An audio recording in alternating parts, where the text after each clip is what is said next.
Okay, so this lecture is all about the bacterial corneal ulcer.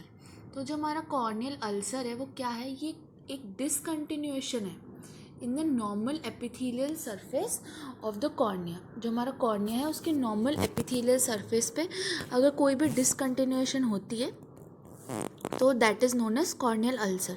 तो अब सबसे पहले अगर हम आते हैं तो जो हमारा कॉर्नियल अल्सर है उसके 3 मेन कैरेक्टरिस्टिक्स होते हैं। एक तो एडीमा होगा, ठीक है, फिर एक नेक्रोसिस होगा और एक सेलुलर इन्फिल्ट्रेशन होगा। ओके, फिर अगर मैं बात करती हूँ कॉर्निया की, तो कॉर्निया एक बहुत ही वेल प्रोटेक्टेड स्ट्रक्चर है जो कि प्रोटेक्टेड होता है mainly by the tear film and the eyelids. ठीक है, तो हमारी जो टीयर फिल्म है वो lysozyme, beta lysin and other protein secrete करती है जो कि हेल्प करती है कॉर्निया के प्रोटेक्शन में। बट अगर अगर कोई इंसान इम्यूनो कॉम्प्रोमाइज्ड है, जिसकी होस्ट की इम्यूनिटी डिक्रीज हो गई है due to various reasons, mostly due to predisposing eye disease, या फिर if the organism is very virulent, अगर ऑर्गेनिज्म बहुत वेरुलेंट है जैसे कि एन गोनोरिया, एन मेनिंजाइटिस या फिर कॉर्निबैक्टीरियम डिप्थेरे, तो वो डायरेक्टली कॉर्नियल एपिथेलियम को डैमेज कर सकते हैं। ठीक है, और एक बार कॉर्नियल एपिथेलियम डैमेज हो गई तो it leads to the infection of the eroded area. Okay, फिर हम आते हैं इसकी इटियोलॉजी पे। तो इसकी जो इटियोलॉजी है उसमें सबसे जो पहली चीज़ है वो है हमारा कॉर्नियल एपिथेलियम डैमेज। तो सबसे पहले तो क्या होगा कि जो हमारा कॉर्निया की जो एपिथेलियम होगी वो डैमेज होगी। ओके, तो इस कॉर्निया के एपिथेलियम डैमेज होने में 5 चीज़ें हो सकती हैं। सबसे पहली चीज़, कॉर्निया में एब्रेजन हो सकता है। ठीक है, फिर एपिथेलियम ड्राइंग हो सकती है, फिर नेक्रोसिस ऑफ एपिथेलियम हो सकता है, फिर डीस्क्वेमेशन ऑफ द एपिथेलियल सेल्स, या फिर ट्रॉपिक चेंजेस। तो सबसे कॉमन जो चीज़ है वो है कॉर्नियल एब्रेजन। कॉर्निया में एब्रेजन हो सकता है ड्यू टू कोई हमारी फॉरेन बॉडी है वो जाके वहाँ अटक गई, या फिर कोई ट्रॉमा हो गया, या फिर बाय कॉन्टैक्ट लेंस। तो इन 3 चीज़ों की वजह से हमारा कॉर्निया में एब्रेजन हो सकता है। फिर एपिथेलियम ड्राइंग, एपिथेलियल ड्राई किस वजह से हो सकती है? ज़ेरोसिस जो होता है उससे, या फिर एक्सपोजर केरेटाइटिस उससे। फिर हमारा नेक्रोसिस ऑफ द एपिथेलियम, हमारा जो एपिथेलियम है उसमें हमें नेक्रोसिस देखने को मिल सकता है ड्यू टू केरेटोमलेशिया, या फिर desquamation of the epithelial cells due to, जो नॉर्मली किसकी वजह से होता है? डीस्क्वेमेसेशन कॉर्नियल एडिमा की वजह से, which is mainly due to bullous keratopathy. Okay, trophic changes हमें मिल सकते हैं in neuroparalytic keratitis. Okay, फिर हम आते हैं हमारे नेक्स्ट पे, जो है हमारा सोर्स ऑफ इन्फेक्शन। जो हमारा सोर्स ऑफ इन्फेक्शन है वो या तो एक्सोजीनस होगा या वो ऑक्यूलर होगा। ठीक है, अगर वो सोर्स ऑफ इन्फेक्शन एक्सोजीनस है तो इट वुड बी थ्रू या तो कोई फॉरेन बॉडी, या फिर थ्रू एयर, या फिर आसपास का कोई स्ट्रक्चर जैसे कि हमारा लेक्राइमल सैक या फिर कंजंक्टिवल सैक, इसकी वजह से हो सकता है। फिर हमारा ऑक्यूलर में मतलब कॉर्निया के आसपास की जो चीज़ें होती हैं जैसे कि कंजक्टिवा, स्क्लेरा, यूवियल ट्रैक्ट, इससे हो सकता है। फिर हमारा कॉजेटिव ऑर्गेनिज्म जो है वो कॉमन कॉजेटिव ऑर्गेनिजम्स कौन कौन से हैं? जो है हमारा स्टेफाइलोकोकस, नीमोकोकस, हमारा स्टेप्टोकोकस निमोने, एंटेरोबैक्टीरियसी और निसेरिया। ये हमारे बहुत मेन कॉमन ऑर्गेनिजम्स हैं जो उसको कॉज करते हैं। तो सबसे पहला इटियोलॉजी है हमारा कॉर्नियल एपिथेलियम डैमेज। फिर सोर्स ऑफ इन्फेक्शन या तो वह एक्सोजिनस होगा या फिर ऑक्यूलर होगा, और causative organism streptococcus, staphylococcus, pneumococcus, enterobacteriaceae और निसेरिया। ठीक है, तो ये है हमारी इटियोलॉजी। अब हम आते हैं हमारे नेक्स्ट चीज़ पे जो है हमारी पैथोलॉजी। तो इसके अंदर क्या होता है? नॉर्मली हमारे 4 मेन जो हैं स्टेप्स होते हैं पैथोलॉजी में। एक तो होता है सबसे पहला स्टेज, वो है स्टेज ऑफ प्रोग्रेसिव इन्फिल्ट्रेशन। अब क्या हुआ कि कॉर्नियल डैमेज हुआ, अब क्या होगा? लिम्फोसाइट जो होंगी ना वो उस जगह पे जाएंगी। ठीक है, तो हमारे पॉलीमॉर्फिक न्यूक्लियोसाइट्स और लिम्फोसाइट्स जो हैं वो वहाँ जाएंगी और नेक्रोसिस करवाएंगी ऑफ इन्वॉल्व टिश्यू। फिर स्टेज ऑफ एक्टिव अल्सरेशन, अब क्या होगा?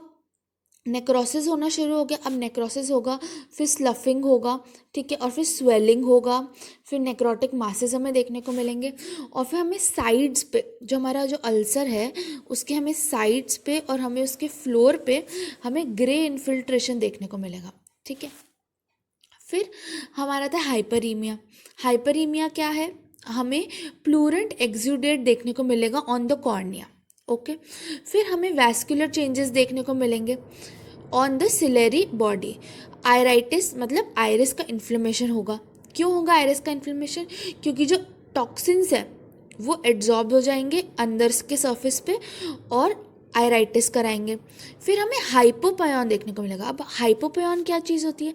हाइपोपायन होता है जो हमारा इंटीरियर चैम्बर होता है ना, उसके अंदर कोई भी पस कलेक्शन या फिर एक्सुडेट का कलेक्शन अगर हो जाए तो उसको हम हाइपोपायन कहते हैं। ठीक है। अब हमारा जो अल्सर है इसकी जो फेट है आगे जाके क्या हो सकता है इस अल्सर का? या तो क्या होगा, वो अल्सर जो है वो डिफ्यूज सुपरफिशियल अल्सर बना देगा। ठीक है। या फिर क्या करेगा, डेस्मेटोसील। डेस्मेटोसील क्या है? मैंने आपको पिछले वीडियो में बताया कि जो हमारा कॉर्नियल एपिथीलियम है उसमें हमारे डेस्मेंट्स मेम्ब्रेन होती है। अगर डेस्मेंट मेम्ब्रेन पर इस तरीके से कोई वेसाइकल बन जाए तो उसको हम बोलेंगे डेस्मेटोसील। ओके। फिर हमारा लास्ट है कॉर्नियल परफोरेशन। हमारा कॉर्नियल परफोरेशन एकदम लास्ट और सबसे ज़्यादा सिवियर चीज़ होती है। ठीक है। और ये 3 इसकी फेट है हमारे अल्सर की। अब हम आते हैं नेक्स्ट थर्ड स्टेज पे, जो है स्टेज ऑफ रिग्रेशन। अब इस स्टेज ऑफ रिग्रेशन में क्या होता है? इस स्टेज ऑफ रिग्रेशन में जो हमारे नेचुरल होस्ट डिफेंस है वो और एक ट्रीटमेंट, ये दोनों काम करते हैं। और इसके वजह से क्या होता है, जो अल्सर हो हमारा इसके अराउंड एक लाइन ऑफ डीमार्केशन बन जाती है। ठीक है। ये जो लाइन ऑफ डीमार्केशन बनती है अल्सर के अराउंड, ये होती है due to accumulation of leukocytes. ठीक है। जो ल्यूकोसाइट्स है वो अराउंड अल्सर इस तरीके से जो है एक लाइन ऑफ डीमार्केशन बना देते हैं। ठीक है। फिर हम आते हैं कि जो ये जो हमारा अल्सर है क्या होता है इसमें, जनरली पहले जब भी ये स्टेज ऑफ रिग्रेशन आती है तो there is usually initial enlargement of ulcer. ठीक है। जो हमारा अल्सर होगा वो सबसे पहले तो जब हमारा नेचुरल होस्ट डिफेंस या फिर ट्रीटमेंट काम करेगा तो वो इनिशियली तो बड़ा होगा। ठीक है। और इनिशियली क्या होगा, उसके अंदर हमारे कॉर्निया जो है उसके ऊपर वैस्कुलराइजेशन इस तरीके से डेवलप होगा। ठीक है।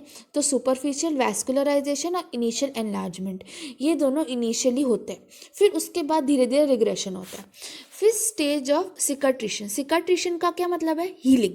तो जो हमारी हीलिंग की जो स्टेज है इसके अंदर क्या होगा कि जो हमारा जो अल्सर है ये परमानेंटली कवर हो जाएगा। ठीक है, बाय द एपिथीलियम। और ये जो एपिथीलियम है ये होगी फाइब्रस इन नेचर। ठीक है। तो ये फाइब्रस टिश्यू से लेड हो जाएगा। जो फाइब्रस टिश्यू है उसके अंदर कॉर्नियल फाइब्रोब्लास्ट और एंडोथीलियल सेल्स हमें देखने को मिलेंगे। ठीक है। अगर सिर्फ एपिथीलियम इन्वॉल्व है किसी भी कॉर्नियल अल्सर में तो कोई ओपेसिटी नहीं मिलेगी। अगर बोमन्स मेम्ब्रेन, जो मैंने आपको बताया था, जो बहुत ही ज़्यादा हमारी इम्पॉर्टेंट मेम्ब्रेन है जो कि थ्रू स्कारिंग जो हील होती है, ठीक है, अगर वो इन्वॉल्व हो गई तो स्कार फॉर्मेशन होगा। ठीक है। स्कार को हम बोलते हैं नेब्यूला इनिशियल स्टेज में। उससे ज़्यादा थोड़ा और बढ़ जाता है तो मैक्यूला, या फिर और भी ज़्यादा बढ़ जाता है तो हम उसको ल्यूकोमा कहते हैं। ठीक है। नेबुला, मैक्यूला एंड ल्यूकोमा, ये स्टेजेस है of healing through a scar. Okay. फिर हम आते हैं अब ये तो था हमारा नॉर्मल कोई अल्सर है उसकी पैथोलॉजी। अगर हमारा कोई अल्सर जो है वो परफोरेट हो गया है, ठीक है, अगर वो परफोरेट हो गया तो वो कैसे मतलब परफोरेट होगा? जो हमारा अल्सरेटिव प्रोसेस है वो हमारे डेस्मेंट मेम्ब्रेन को अगर इन्वॉल्व कर ले, ठीक है, तो क्या होगा कि वो जो हमारा कॉर्नियल अल्सर है वो परफोरेट हो जाएगा। इसमें क्या होता है, ये डेस्मेटोसील जो होता है हमारा, वो क्या होता है, जो डेस्मेंट मेम्ब्रेन होती है वो बल्ज हो जाती है। ठीक है। और बल्ज होने की वजह से जब भी हम कोई स्ट्रेन करते हैं, कोई भी एग्जर्शन करते हैं, जैसे काफ, स्नीजिंग, ठीक है, तो क्या होता है कि वो डेस्मेंट मेम्ब्रेन का जो ये जो परफोरेशन हुआ है ना, दिस परफोरेशन, ये जो है ये ब्रेक हो जाता है and it leads to perforation. अगर परफोरेट हो गया हमारा मेम्ब्रेन तो क्या होगा, तो परफोरेशन की वजह से जो हमारा एक्वस ह्यूमर है, ठीक है, वो हमारा एस्केप हो जाएगा। ठीक है। तो एक्वस ह्यूमर के बाहर जाने की वजह से क्या होगा, हमारा इंट्राऑक्यूलर प्रेशर जो है वो कम हो जाएगा। ठीक है। फिर क्या होगा, हमारा परफोरेशन की वजह से formation of adherent leucoma. Leucoma क्या था, हमारा लास्ट स्टेज था इन फॉर्मेशन ऑफ स्कार, ठीक है। और जो आइरिस डायफ्राम है वो आगे की तरफ फॉरवर्ड बेंड हो जाता है, ठीक है। एक्वस ह्यूमर एस्केप हो जाता है, उसकी वजह से इंट्राओक्यूलर प्रेशर कम हो जाता है, एडहेरेंट ल्यूकोमा का फॉर्मेशन हो जाता है, और आइरिस डायफ्राम जो है वो फॉरवर्ड की तरफ बेंड हो जाता है, ठीक है। अगर हमारा स्लफिंग कॉर्नियल अल्सर फॉर्म हो गया है, कॉर्नियल अल्सर है जो कि पूरी तरह से स्लफ हुआ हुआ है इस तरीके से, तो क्या होगा कि जो पूरा होल कॉर्निया है वो स्लफ हो जाएगा एक्सेप्ट द मार्जिन्स। मार्जिन जो है वो स्पेयर रहती है, ठीक है। आइरिस जो है वो पूरी तरीके से प्रोलैप्स हो जाएगा, इन्फ्लेम्ड हो जाएगा, और जो आइरिस के जो एक्सुडेट्स होते हैं ना वो प्यूपिल को कवर कर लेंगे, ठीक है। तो हमारा प्यूपिल जो है वो कवर हो जाएगा, ठीक है। और प्यूपिल के कवर होने की वजह से क्या होता है कि जो एक फाइब्रस लेयर होती है वो जो है ऑर्गेनाइज कर लेती है खुद को, कहाँ पर, कॉर्निया के ऊपर। कॉर्निया के ऊपर एक हमारी म्यूकस की एक लेयर जो है वो खुद को ऑर्गेनाइज कर लेती है। इसको हम सूडो कॉर्निया या फिर फॉल्स कॉर्निया कहते हैं। अगर ये फॉल्स कॉर्निया बल्ज होके बाहर आ जाए, ठीक है, ड्यू टू एनी स्ट्रेन, तो उसको हम एंटीरियर स्टेफाइलोमा कहेंगे। एंटीरियर स्टेफाइलोमा मैं आगे भी बताऊंगी आपको इन स्क्लेरा, ठीक है। देन हमारा नेक्स्ट चीज़ जो है हमारी वो है हमारा क्लिनिकल फीचर्स। तो अगर हमारा ये अल्सर है तो ये अल्सर या तो क्या होगा, प्लूरेंट होगा, प्लूरेंट कॉर्नियल अल्सर विदाउट हाइपोफेयन, या फिर क्या होगा, हाइपोफेयन होगा विद कॉर्नियल अल्सर। हाइपोफेयन क्या होता है कि जो मैंने आपको बताया, जो हमारा इंटीरियर चैम्बर है उसके अंदर पस कलेक्शन हो जाएगा, ठीक है। ये हमारा इंटीरियर चैम्बर है और इसके अंदर जो है हमारा पस कलेक्शन हो जाता है, ठीक है। इसको हम हाइपोफायन कहते हैं। और वो जो पस सेल्स है ना वो नीचे इंटीरियर चैम्बर के नीचे जाके सेटल हो जाते हैं, ओके। फिर हमारे सिम्टम्स, हमें सिम्टम्स में याद रखना है P for pain, P for photophobia, then B for blurred vision, and then R for redness, and W से वाटरिंग। तो ये है हमारा मिमोनिक जो कि हम मोस्टली यूज़ करते हैं। फिर लिड्स, अब हमें सिम्टम से तो कुछ खास पता नहीं चलेगा। लिड में क्या होता है, लिड की स्वेलिंग होती है। बेफ्लोस्पाज्म, बेफ्लोस्पाज्म क्या होता है कि जो हमारी आईलिड्स हैं वो बार बार बंद होंगी, उसमें स्पाज्म होगा, तो जैसे दो बेफ्लोस्पाज्म। कंजंक्टिवा वो कीमोज्ड होगा। कॉर्निया में अल्सर हमें देखने को मिलेगा, कॉर्नियल अल्सर। हमारा येलोइश कलर का हमें मार्जिन्स देखने को मिलेंगे, वाइल जो हमारे येलोइश मार्जिन होंगे, और सेकंड जो होगा, जो मार्जिन होंगे वो स्वोलन होंगे और ओवर हैंगिंग होंगे, ठीक है। जो हमारा फ्लोर होगा अल्सर का वो कवर्ड होगा बाय अ नेक्रोटिक मटेरियल, ओके। और जो हमारा स्टोमा होगा उसके अंदर क्या होगा, हमारा स्टोमा जो होगा अराउंड द अल्सर, उसके अंदर एडीमा देखने को मिलेगा, ओके। फिर एक बहुत इम्पॉर्टेंट चीज़, जो हमारा इंटीरियर चैम्बर है उसके अंदर जो हमारा हाइपोपयन होगा वो स्टेराइल इन नेचर होगा, ठीक है। स्टेराइल होगा का क्या मतलब कि उसके अंदर जो हमारा, अगर Descemet membrane, as long as Descemet membrane is not involve, तो हमारा इंटीरियर चैम्बर जो है उसके अंदर जो पस होगी, हाइपोपयन होगा, वो स्टेराइल होगा। आइरिस जो होगा वो मडी दिखेगा, ठीक है। और जो प्यूपिल होगा वो स्मॉल होगा, ठीक है। हमारा प्यूपिल स्मॉल होगा और जो आइरिस है उसका इन्फ्लेमेशन हो रखा होगा, तो इसीलिए हम उसको बोलेंगे आयराइटिस। इंट्राऑक्यूलर प्रेशर जो है वो इंक्रीज्ड होगा ड्यू टू इन्फ्लेमेटरी ग्लूकोमा, ठीक है। और इन्फ्लेमेटरी ग्लूकोमा भी हो, ठीक है।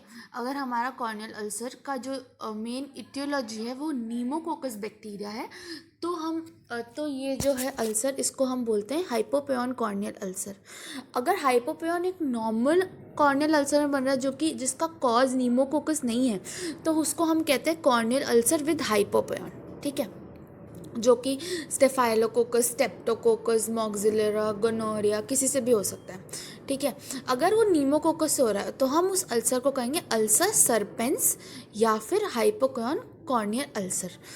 सरपेंस इसलिए क्योंकि ये इसका कैरेक्टरिस्टिक फीचर होता है, ठीक है।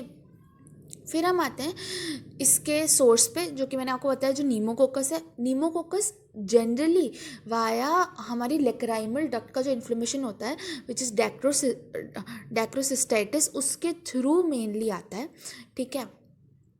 और ये जनरली ओल्ड लोगों में और इन अल्कोहलिक्स में देखने को मिलता है। फिर अब इसका मैकेनिज्म ऑफ डेवलपमेंट क्या है, जो हमारा टॉक्सिन्स है वो हमारा आयराइटिस कराएंगे। आयराइटिस होगा तो ल्यूकोसाइट्स जो होंगे वो जाके आयरिस के पास जाएंगे। आयरिस के पास जाएंगे तो वो एंटीरियर चैम्बर में जाके ग्रेविटेट होके हाइपोफेन बना लेंगे, ठीक है। ये हाइपोफेन जनरली स्टेराइल होता है, ठीक है, क्योंकि ये टॉक्सिन्स की वजह से बनता है, not due to invasion of the bacteria. ये चीज़ आपको याद रखनी कि ये स्टेराइल होता है क्योंकि ये टॉक्सिन से बनता है। फिर इसके क्लिनिकल फीचर्स में आते हैं तो अल्सर सरपेंस जो है वो जनरली क्या खास बात है इसकी, कि इसमें बहुत कम पेन होता है, there is very little pain, ठीक है। ग्रेश वाइट ओवल कलर का हमें देखने को मिलेगा at the centre of cornea, ठीक है।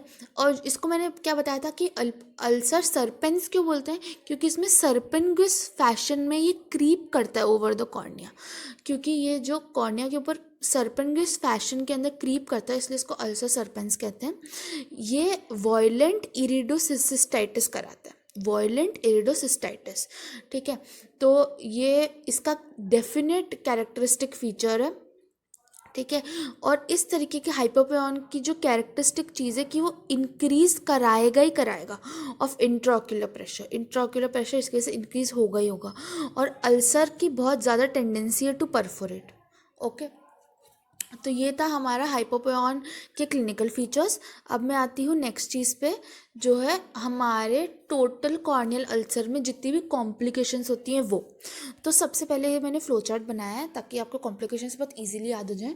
तो मैंने आपको बताया जो बैक्टीरिया है वो टॉक्सिन्स रिलीज़ करता है, ठीक है। जो टॉक्सिन्स है उसकी वजह से क्या होता है, टॉक्सिक आयरिडोसाइक्लाइटिस हो सकती है, ठीक है। उसकी वजह से क्या होता है, टॉक्सिक आयरिडोसाइक्लाइटिस की वजह से क्या हो सकता है, हाइपोपेन बनेगा, क्योंकि ल्यूकोसाइट्स जाके एंटीरियर चैम्बर में ग्रेविटेट हो जाएंगी। और ल्यूकोसाइट्स के ग्रेविटेशन होने की वजह से इंक्रीज इन ऑक्यूलर प्रेशर तो होगा ही होगा, तो there will be cause of secondary glaucoma. तो टॉक्सिक आयरिडोसाइक्लाइटिस और सेकेंडरी ग्लूकोमा ये होगा इसके दो कॉम्प्लिकेशंस, ठीक है।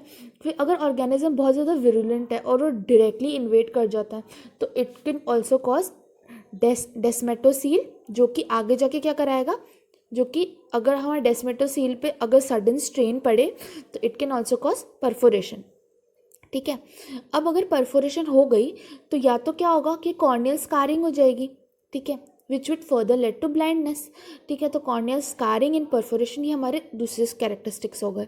फिर हमारा अगर परफोरेशन हुआ है तो perforation will also lead to, या तो क्या होगा, there will be prolapse of iris, ठीक है। या तो क्या होगा, जो लेंस होगा हमारा वो डिस्प्लेस हो जाएगा, तो सबलक्सेशन बोलते हैं उसको। फिर एंटीरियर कैप्सुलर कैटरैक्ट हमें देखने को मिल सकता है और कॉर्नियल फिस्टुला भी हमें देखने को मिल सकता है, ठीक है। और इंट्रा ऑक्यूलर प्रेशर के डिक्रीज होने की वजह से ड्यू टू परफोरेशन क्या होगा, जो एक्वस ह्यूमर है वो बाहर चला जाएगा, तो इंट्रा ऑक्यूलर प्रेशर जो है वो डिक्रीज हो जाएगा, तो it could led to intraocular haemorrhage. तो ये सब चीज़ें हो सकती हैं as complications of the corneal ulcer. फिर हम आते हैं हमारी मैं आपको इमेज बेस्ड बताती हूँ कि क्या क्या है। ये हमारा सूडोमोनास कॉर्नियल अल्सर है। ये बहुत स्पेसिफिकली क्या होता है कि ये ग्रीन कलर का होता है, इसमें ये ग्रीन कलर का होता है, ग्रीन कलर का एक्सूडेट हमें देखने को मिलता है और ये रैपिडली परफोरेटिंग होता है, ठीक है। ये Pseudomonas corneal ulcer, sharp green irregular margins होते हैं विद द हाइपोपेन, ठीक है। ये हमें वाइट कलर का जो नीचे दिख रहा है दिस इज अ हाइपोपेन। फिर उसके बाद ये जो है ये हमारा स्टेप्टोकोकस ऑरियस या फिर स्टेप्टोकोकल निमोनी का कॉर्नियल अल्सर। ये किस तरीके का दिख रहा है आपको, ये दिख रहा है कि ये ओवल है, ये येलोइश है और ये डेंसली ओपेक है। डेंसली ओपेक आपको याद रखना है, अगर कोई भी अल्सर वाइट ओवल और डेंसली ओपेक तो हमें ध्यान रखना है कि वो स्टेप्टोकोकस ऑरियस और स्टेप्टोकोकल निमोनी की वजह से हुआ होगा, ठीक है। ये एक स्पेसिफिकली रिंग शेप बना हुआ जो कॉर्नियल अल्सर दिख रहा है this is due to enterobacteriaceae. Enterobacteriaceae corneal ulcer जो होता है वो शैलो होता है, ग्रेइश वाइट कलर का होता है और रिंग शेप्ड इनफिल्ट्रेट हमें देखने को मिलता है, ठीक है। Thank you so much. If you like this video then please like share subscribe and in next video मैं आपको इस डिजीज़ का मैनेजमेंट बताऊंगी।